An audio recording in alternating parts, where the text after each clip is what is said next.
welcome to your inaugural episode of the Unbearable podcast. I'm Ryan Voss, and with me, as always, is my co-host Drew Testa. Drew, how you doing? Pretty good. How about yourself? I'll tell you what, I'm not ready for Thursday night football. I don't think anyone. Yeah, me too. And I don't think it's just the early game that the Bears are ready for. I don't know if the Bears are going to be able to handle what Tampa Bay, with the way they're playing right now. I don't know if we're going to be able to manage them, especially on a short week. But going into this game, I think the obviously biggest question mark about this Bears football team is the offense, in particular the quarterback play.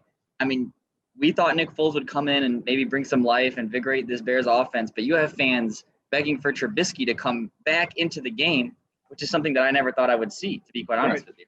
Right. I think that the offense looked worse under Foles, and that was kind of surprising to me. Yeah. No, I mean, I think you could definitely make the argument. Obviously, the Bears are playing what people so far are saying is the best defense in the league, the Indianapolis Colts, so that may have something to do with it. Obviously, Foles' first start with the Bears with Matt Nagy calling plays, so that doesn't help anything. But I feel like we're now making excuses for Foles, where I feel like if that was Trubisky that put up that performance, all these things would not be getting said, and it would just be Trubisky's trash, this offense is trash. And I don't know if that's because it is Foles' first game, or if it's just because people are so happy to see someone beside Trubisky in there, they're willing to justify the actions of the team. I'm willing to give Foles another week. Number one, I did not realize that the Colts are the number one defense. That took me by surprise. I learned that while watching the broadcast. Number two is Frank Reich knows Foles. So he could go and tell the defense, I trust this coaching staff because Matt Nagy, he knows Foles. John DeFilippo knows Foles. Bill Lazor knows Foles. Juan Castillo even coached with Foles one time. So I got trust that this offense, this coaching staff knows what to do with Foles. And I think Foles, deserves another game. And beyond that, it's a lot more interesting a matchup, Tom Brady versus Nick Foles, basically a Super Bowl rematch between the two quarterbacks rather than Mitch Trubisky.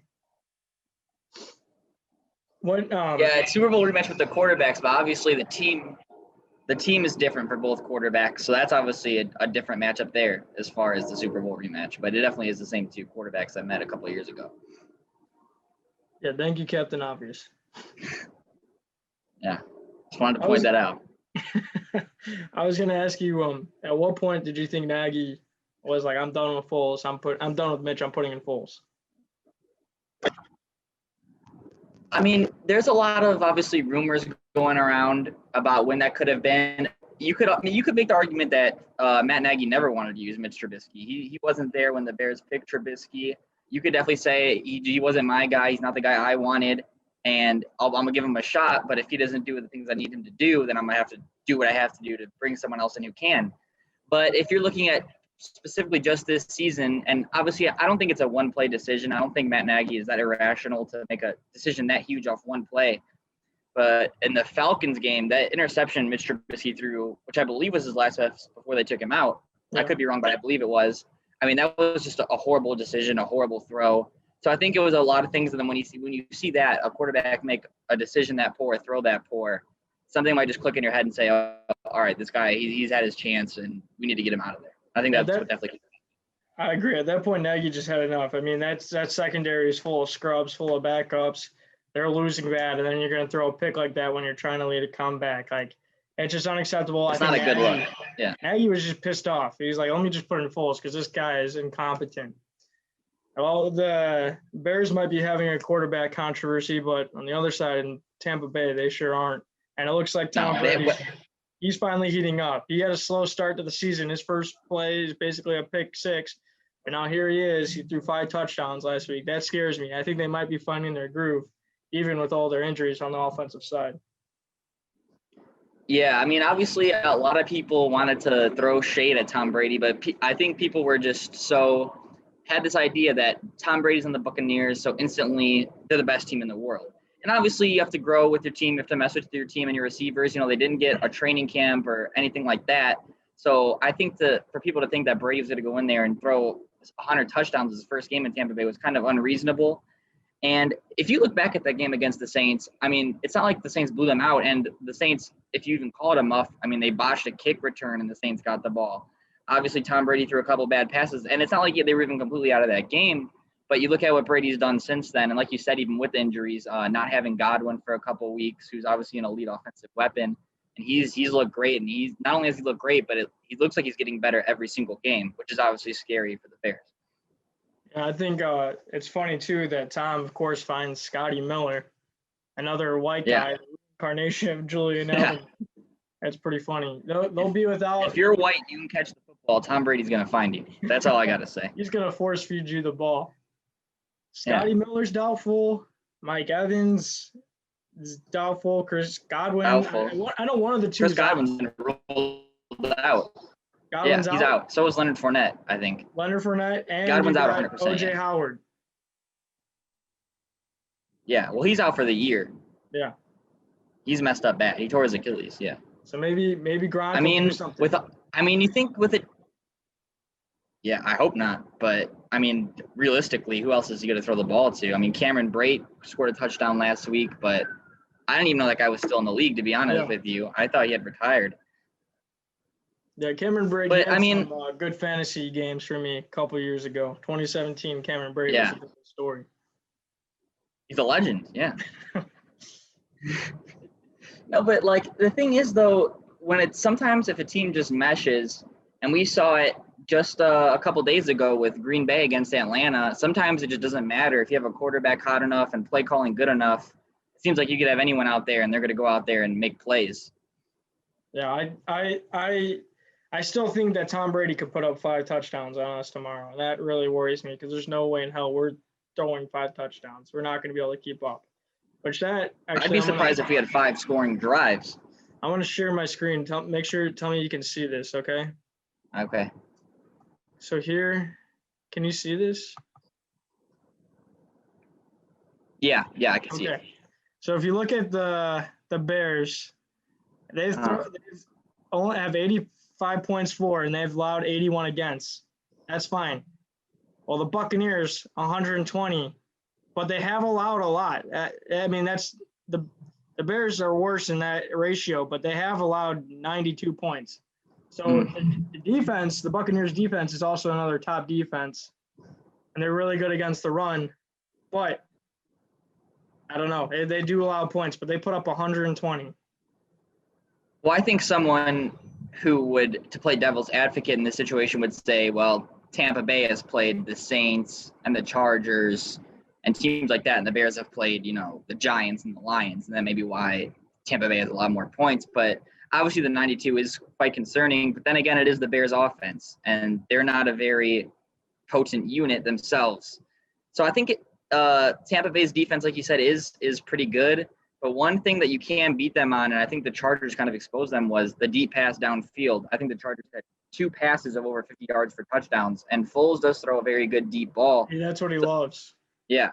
So I think that if there is one thing you could kind of look for of how the Bears could put up points against this defense, it would be Tampa Bay's weakness to the deep ball and Nick Foles' willingness to throw it. I do like that matchup a lot. Another thing I wanted to bring up is I got this is from Caesars in Las Vegas. Okay. The Buccaneers are road favorites with 3.5 points. So people like the Bears then. It was 5.5 after Sunday. You're right. It did kind of switch, and I wonder if that has to do with the injuries. That's a good point. Then you look at the over/under. What do you think about it? What would you take, the over or the under? So we're talking about 44.5. So they're obviously not giving us our offense very much credit with that over/under. Yeah. A lot of those points are going to be scored by Tampa Bay, I would assume. Yeah. I think I don't know, man. I think obviously this year in the NFL, the safe pick would be the over because it seems like just about every game has been going over. But when you look at what the Bears have done on offense, particularly last week, the Tampa Bay would have to beat us by a pretty significant margin for that to go over. And that I don't see happening. So unless the Bears offense has some sort of renaissance, maybe this is one where, you go the opposite way and do take the under. Yeah, I'm not very confident in the Bears offense at all. And also Tampa Bay is good at stopping the run, and that's what the Bears need to do on Thursday night. They need to get the run game going so they could get the pass game going. And one thing that's going to hurt them with the run game going is Tariq Cohen being out. Tariq Cohen defenses they have to pay attention to. The Bears They don't have a lot of playmakers that are proven other than Allen Robinson. You take Allen Robinson out of the game, I mean, Darnell Mooney's looked good, but he's not proven. So I'm really concerned. I feel like the Bucs defense is just going to take out Allen Robinson. And hopefully David Montgomery can get something going, but I'm concerned. I think the Bears are going to have to get creative. Obviously, we're going to have to really bank on Anthony Miller, which if you saw his performance last week, that's not a very inspiring thing to hear. Obviously he had a couple of drops. I think one thing that the Bears should try to do, I think it's time to get Cole Kmet more involved in the offense. He only has seen a couple of targets. I mean, you picked him. He was our first, not a first round pick, but he was our first pick overall in this year's draft. And in a league like the NFL, especially the way it is now, those guys got to go in and contribute. And I think if you throw Cole Kmet out there and give him a chance to succeed, I mean, I don't think he could be an elite tight end right now, but I think he could definitely be contributing more than he is. I heard that the Buccaneers, one of their weaknesses is also tight ends. So if you're playing FanDuel or something, I would definitely take Jimmy Graham this week. He's known to get some touchdowns, but hopefully Cole Kmet can get going. With tight ends in the NFL, it usually takes them a year to adjust, but Kmet should be a lot more involved. He's got like maybe 2 catches. I know one for sure. I think 2. I mean, even if you don't, I'm not saying he has to go out there and put up 100-yard, 2-touchdown games, but at least give him a chance to run some routes and, get some familiarity in the offense, because I do agree most of the time it does take tight ends a year to really, really get going. But if you're saying next year should be okay, it's Cole Kmet time, wouldn't you like him to have ran some routes in the offense and have some on-field experience? So when he is ready to start, contributing, he at least has some experience. Right. All right. We talked about everything except for basically the Bears defense. Well, tell me what you think about the defense this year. I mean, when the Bears won the division in 2018, obviously that was a defense first team, and we still are a defensive first team. But one of the main reasons why we were able to succeed is that defense was not only getting turnovers, but they were scoring off those turnovers. We had a lot of defensive touchdowns, a lot of good field position. This defense isn't bad. I mean, if you look at points allowed per game and, statistics such as that, they're still a very good defense. But instead of getting those turnovers, they're forcing punts, which is technically their job. But that doesn't really help when you force a punt and then you're relying on your offense just go 60, 70 yards to score, because that's not what the Bears have been able to do so far this year. I agree with you, except I would also argue that there was 3 plays where the Bears could have scored on defense. There's obviously Eddie Jackson. That was the score. Yeah. When the play with Khalil Mack just last week, too. If he catches that ball, it's a touchdown. Yeah. It's there. We've just been kind of unlucky. It hasn't gone our way. So hopefully, I don't know if that's going to be against Tom Brady, but hopefully that does go our way. We need to start getting that. So once we do get that score, all the guys, they're going to want to all do it. It's going to juice them up. Yeah, I mean, I think we could definitely have a chance. I mean, Tom Brady, even last week when he was very good and obviously threw 5 touchdown passes, he did have a pick 6 as well. So even when he hasn't been performing well, he's given defenses opportunities to make plays. And I think even if Evans and Scotty Miller are able to get out there, they're not going to be 100%. They might be a step slow. They might not be able to, cut at full speed. And with aggressive playmakers in the secondary like we have, they're going to have to take advantage of that if the Bears want a chance to win this game. I definitely think one thing I want to say is I'm been very happy with our cornerback play. Kyle Fuller, I told you this, he's a top 10 cornerback in my opinion. I don't know, you can't put 10 guys above him and say that they're all better than him. And then Jalen Johnson, he's really surprised me. Really surprised me. And the Bears, they've played veteran quarterbacks who know to take advantage of a rookie, and he's still locking it down. So I know that that's something Tom Brady's going to be looking to do tomorrow, but Matt Stafford couldn't do it. Phillip Rivers couldn't do it. Matt Ryan couldn't do it. I mean, these are all established quarterbacks, and here's Jalen Johnson still locking it down. So I'd like to see that continue tomorrow. And I think Jalen Johnson, going off that, I agree. He has looked very good this year, especially for a rookie. And I think he's going to have a lot of chances to succeed this week because, like we talked about, Chris Godwin is not going to play. And you would presume that Kyle Fuller would be shadowing Mike Evans for a large majority of this game just to get the number one matchup. So then you think about it, and who's Jalen Johnson going to be on? A injured Scotty Miller. And if Brady does want to take shots at Jalen Johnson, I like the matchup we got there with Johnson on Miller, assuming that's the way things shake up. Yeah, I would agree with that. What do you think about the pass rush? it's had its moments. We need to generate more pressure for sure, but then you go back to the Atlanta game, we had a strip sack taken away from us on a play which I don't necessarily agree with, because when they called the flag, Ryan had already fumbled the ball. It's not like that roughing the passer made him fumble the ball. So that took a big play away.